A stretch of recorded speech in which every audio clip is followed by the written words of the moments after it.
Everybody asking how we doing, say we good. Don't need no one to tell me how to live just like they would. It ain't their business, but they in it, I don't know why. Revolved around my life after I found another.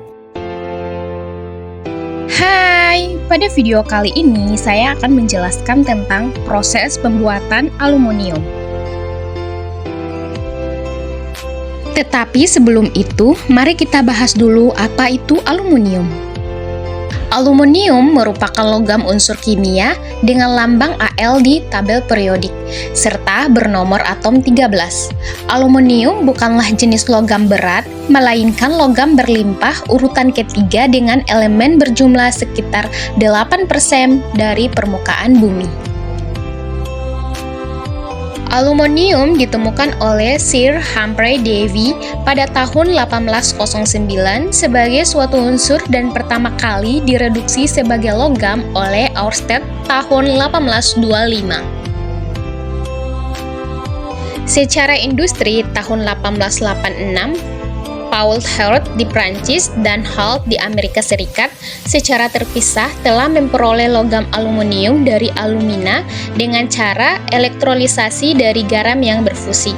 Sampai sekarang, proses Hart dan Hall masih dipakai untuk memproduksi aluminium.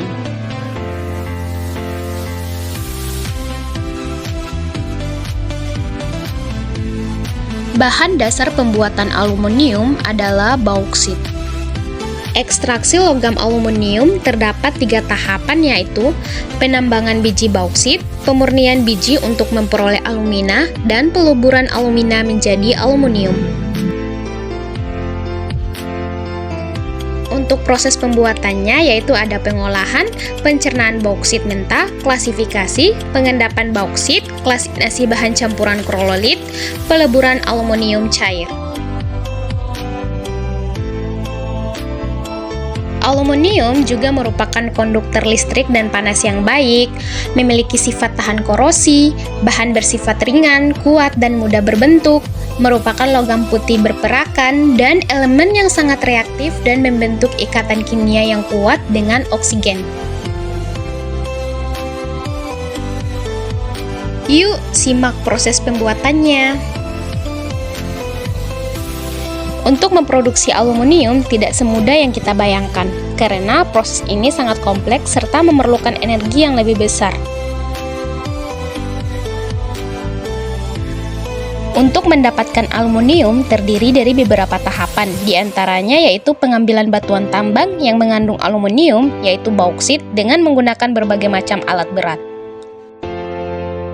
Setelah itu, biji bauksit akan dibawa ke pabrik pengolahan untuk proses kasar, yaitu penghancuran biji bauksit menjadi ukuran yang kecil-kecil. Bauksit yang sudah dihancurkan diberi campuran natrium hidroksida, dan setelah melewati beberapa proses, akhirnya bauksit tersebut menjadi alumina. Aluminium akan dismelting dengan proses Hall-Héroult, yaitu proses peleburan alumina untuk menghasilkan muatan aluminium atau aluminium murni dengan cara reduksi melalui proses elektrolisis. Untuk membuat alumina menjadi muatan aluminium, alumina dimasukkan ke dalam sebuah pot, atau disebut juga sel reduksi. Di dalam pot ini, alumina dilarutkan dengan larutan kriolit. Kemudian energi listrik dengan jumlah yang besar dialirkan melalui anoda, melewati alumina menuju katoda di bawahnya, yang suhu ini mencapai 800 derajat Celcius.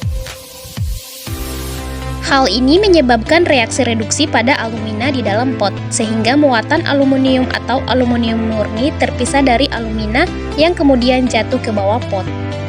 Selama proses reduksi, anoda akan menjadi hancur sehingga harus diganti dengan anoda yang baru, dan anoda yang sudah hancur tersebut kemudian didaur ulang lagi yang nantinya bisa digunakan untuk proses reduksi lagi.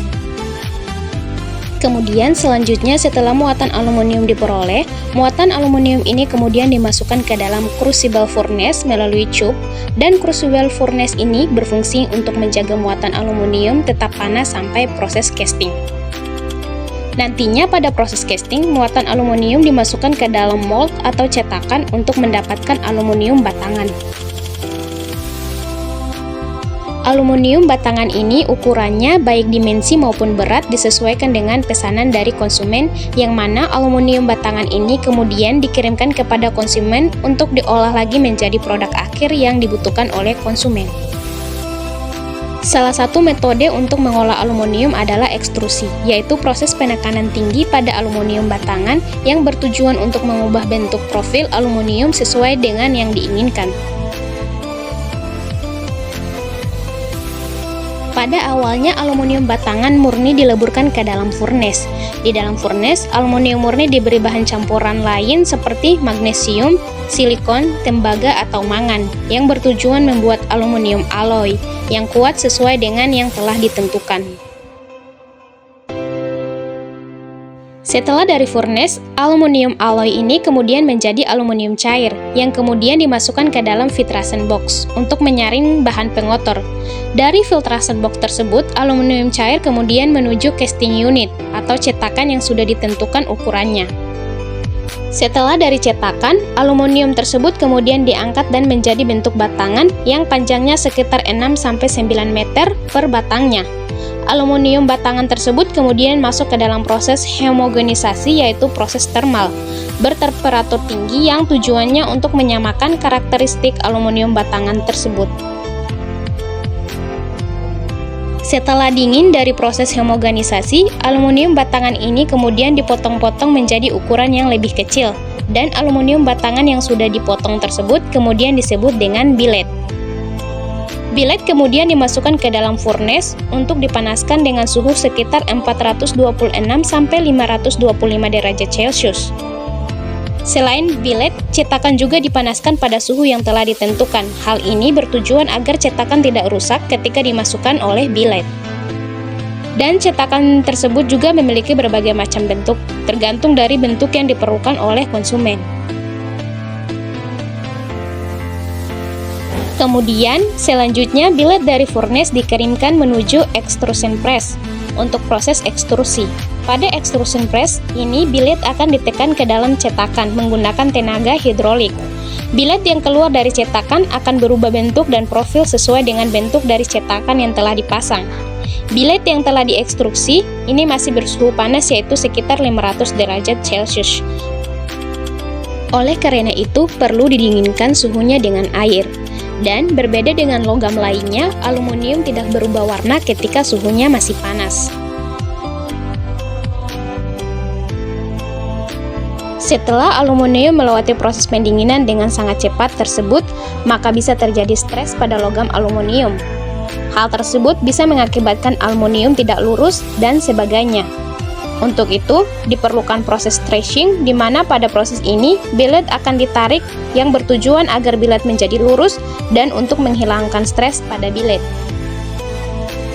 Sebelum menuju ke proses selanjutnya, billet perlu diinspeksi untuk melihat kesesuaiannya. Setelah lolos dari inspeksi, barulah billet kemudian dimasukkan ke dalam packing oven selama 6-8 jam dengan suhu yang berbeda-beda, yang bertujuan agar billet mengeras. Ketika selesai di oven, billet kemudian dipotong, dibentuk maupun diberi warna sesuai dengan kebutuhan konsumen. Dan setelah itu, barulah aluminium akan dikirim untuk dipasarkan. Di Indonesia sendiri, PT Indonesia Esahan Aluminium atau Inalum merupakan BUMN pertambangan yang bergerak di bidang pelaburan aluminium. Inalum berlokasi di Kuala Tanjung, Sumatera Utara.